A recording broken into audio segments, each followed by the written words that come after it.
Hello mọi người, mình là Ngọc Minh. Trong video ngày hôm nay mình sẽ kể về trải nghiệm đi học cấp 3 tại Mỹ của mình ở trường nữ sinh.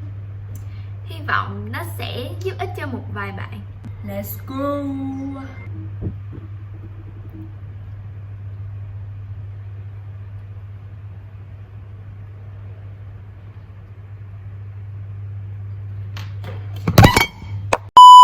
Giờ mình sẽ bắt đầu kể là về lúc ban đầu mình đi du học Mỹ nha. Thì cái câu chuyện mà bắt đầu mình đi du học cũng nhảm lắm mọi người. Cái bữa đó mình đi thi test tiếng Anh thì mình đến cái trung tâm đó, có một cái cô nước ngoài, cổ đến để cổ phỏng vấn một cái bạn khác.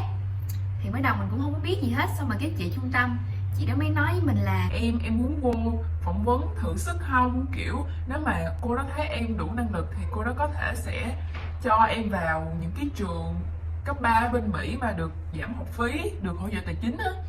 Xong rồi cái mình nghe mình cũng thấy thú vị thì mình vô mình phỏng vấn thử với cổ. Thì lúc sau cô đó cổ mới nói với cái chị trung tâm là mình được hỗ trợ tài chính của một cái trường nữ sinh. Vui ghê ha ha. Xong rồi cái bữa đó mình đi về nhà, mình nằm trên giường mình suy nghĩ là thực ra nếu mà đi trường nữ sinh á, thì nó vẫn là đi du học cấp 3 Mỹ. Mà cái hồi đó là mình bị ghiền cái phim High School Musical á. Không phải hồi đó mà là mình ghiền phim đó lâu rồi.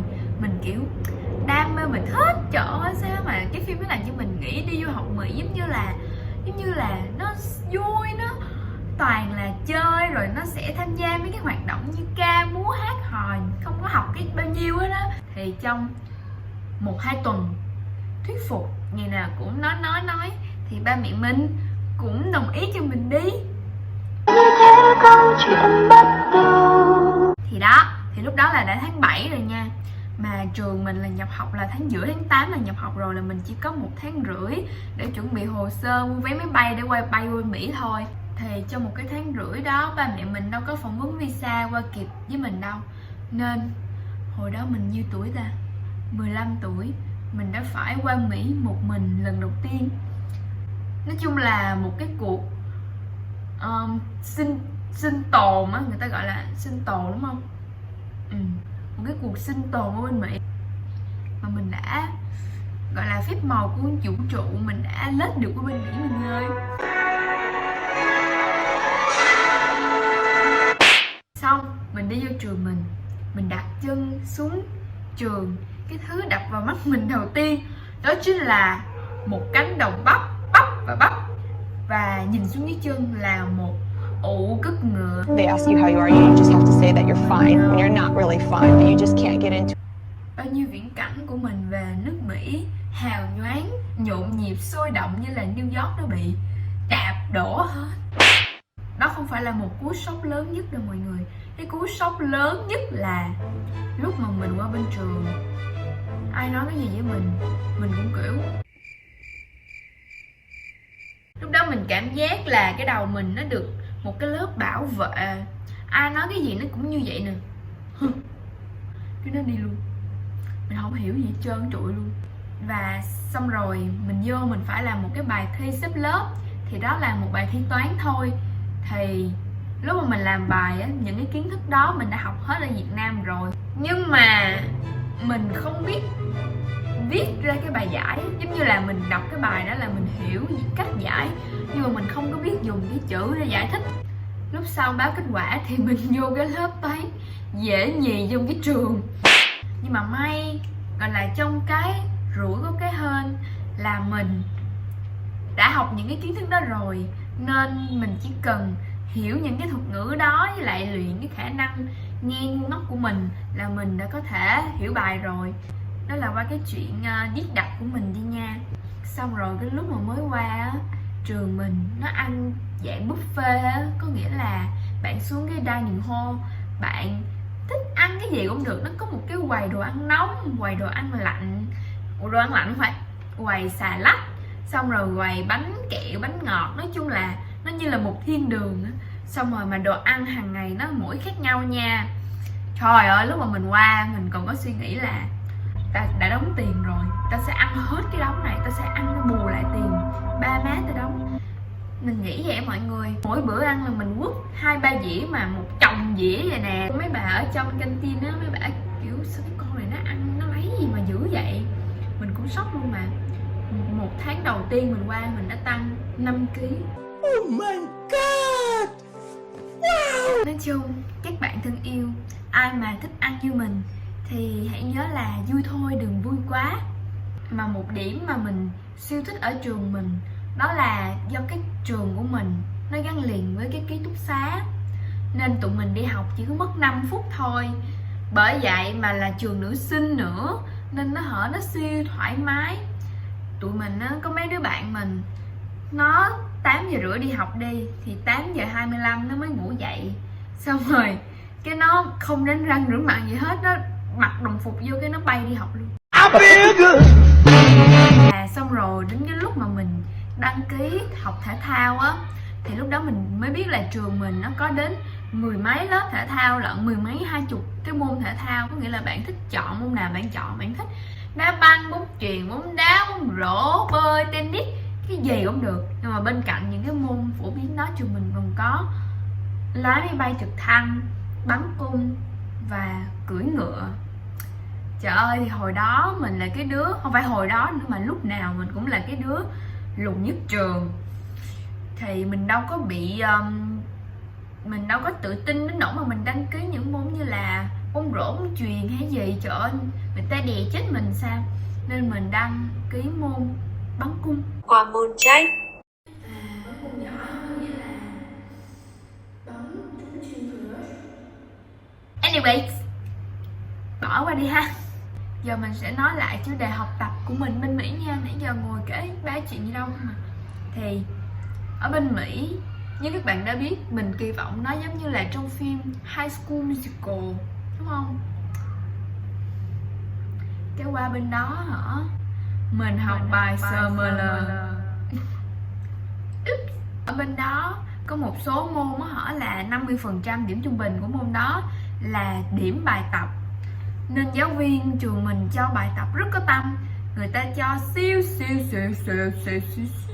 nhiều bài tập. Đến nỗi đứa nào tụi mình cũng phải thức. Có hôm trung bình là thức đến 12 giờ làm bài tập, có hôm thức đến 3-4 giờ sáng để làm bài tập mới kịp. Mà ở bên Mỹ không có cái vụ mà phao bài, chip bài bạn đâu. Nhất là trường mình chỉ cần bị bắt một lần thôi là sẽ bị đuổi học liền luôn. Mà may mắn cho mình là giáo viên trường mình rất là dễ thương. Trường mình có một cái giờ riêng để học sinh lên để hỏi bài á. Người ta gọi là academic help, là hỏi cái gì cũng được hết trơn á. Không có bao giờ mà người ta cấu nhắc với mình là ơ sao mà mày đọc sách đi, mày hỏi cái câu này hay là vậy. Không bao giờ hết. Và mình còn may mắn gặp được những cái đứa bạn Việt Nam, đứa bạn nước ngoài rất là dễ thương. Nói chung là còn nhiều bài nhưng mà tụi nó rất là tốt bụng. Tụi mình học bài chỉ bài nhau, làm bài. Nhưng mà không làm bài giùm được nhau nha. Không có vụ đó đâu. Tại vì sợ chết lắm mọi người. Tụi yêu tụi mày quá à, nếu mà tụi mày coi video của tao. I love you.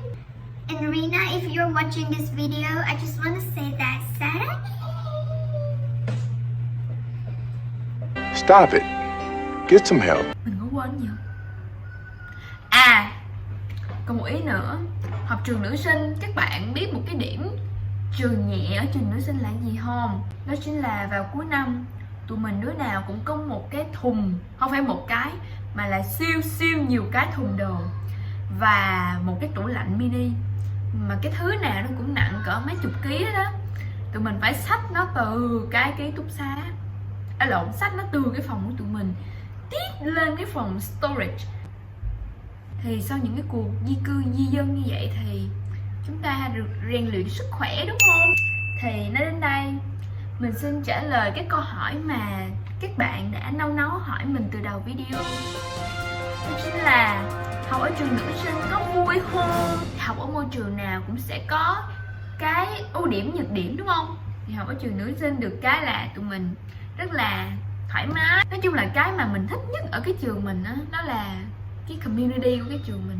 Mọi người rất là quan tâm, rất là thân thiết với nhau, cho trường mình nhỏ nữa. Khen thì khen cũng có một số điểm mà mình không thích lắm ở trường mình. Đó là học rất stress. Nhất là hồi năm lớp 11, nếu các bạn không biết thì bên Mỹ đại học là người ta xét điểm năm lớp 11 là điểm quan trọng nhất trong năm cấp 3 của mình. Mình nhớ cái hồi khoảng thời gian năm lớp 11, mình học đến 4 giờ sáng, xong rồi mình xì chết, mình căng thẳng, mặt mình nó xì một đống mụn, nói chung oh my god. Nhưng mà nhờ những cái trải nghiệm đau thương đó thì mình mạnh mẽ hơn, mình có trách nhiệm, mình gọi là gì ta, mình được tu luyện thành strong independent woman đó mọi người. Người ta có câu tiếng Việt là gì á, thép đã tôi thế đấy. Trời ơi, một má ơi, một ý rất là quan trọng, thấy chưa? Cái comment này là ở bên trường mình có một thứ mà mình học được rất là nhiều, đó là học về nữ quyền. Có những thứ mà mình không có nghĩ nó là một sự bất bình đẳng, tại vì nó quá quen với cuộc sống rồi. Như là con gái, mọi người hay kỳ vọng là phải cạo lông nách, cạo lông chân mới xinh xắn được nè, kiểu vậy. Mình được học ở bên Mỹ là cái sự kỳ vọng khác nhau giữa con gái với con trai nó cũng là một sự bất bình đẳng giới rồi.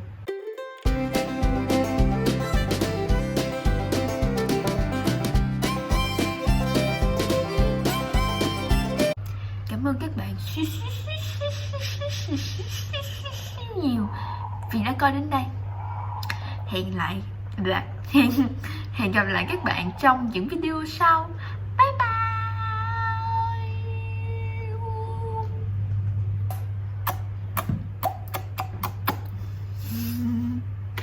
Mình để điện thoại ở đây nè mọi người. Mình nói vậy nè, sao mà tỉnh dữ vậy trời.